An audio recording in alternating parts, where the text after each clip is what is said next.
আজকে আমি ঘুম থেকে উঠে দেখি প্রচুর পরিমাণে বৃষ্টি আর ঝড় দিচ্ছে। আর এদিকে দেখো আমাদের গ্রামের বিশাল বড় তেঁতুল গাছটা ঝড়েতে যেন একদম হেলে পড়ছে। আর সামনে রয়েছে বড় নারকেল গাছ, আম গাছ, তাল গাছ আর বাঁশঝাড়গুলো একদম এদিক ওদিক দুলছে।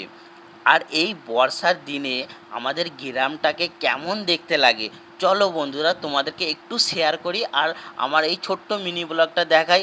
আর ভালো লাগলে অবশ্যই ফলো করে দিও। আজকে তোমাদেরকে নিয়ে চলেছি আমাদের গ্রামের সুন্দর বর্ষার দিনে। দেখতেই পাচ্ছ আকাশটা কত সুন্দর হয়ে রয়েছে।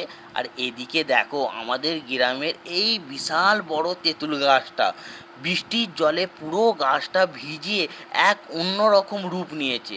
পাতার ডগা থেকে টুপটাপ করে জল পড়ছে। আর তেঁতুল গাছের নিচে দেখো কত জল জমে গেছে, যেন প্রকৃতি নিজেই সাজুগুজু করে উঠেছে। আর আমাদের এই গ্রামের দৃশ্যটা কত সুন্দর, কত বিউটি লাগছে। চলো এবার গ্রামের মাঠের দিকে যাই। বর্ষার জলে মাঠগুলো একদম সবুজ হয়ে উঠেছে। চারিদিকে ভেজা মাটির গন্ধ, ঠান্ডা বাতাস আর পাখিদের ডাক মিলে গ্রামের পরিবেশটা আরও সুন্দর লাগছে।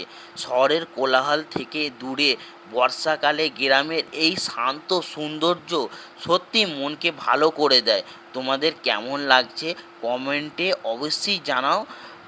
আর ভিডিওটা ভালো লাগলে একটু শেয়ার ফলো করতে ভুলবে না। আবার দেখা হবে নতুন কোনো সুন্দর সুন্দর গ্রামের দৃশ্য নিয়ে, নতুন ভিডিও নিয়ে। ধন্যবাদ।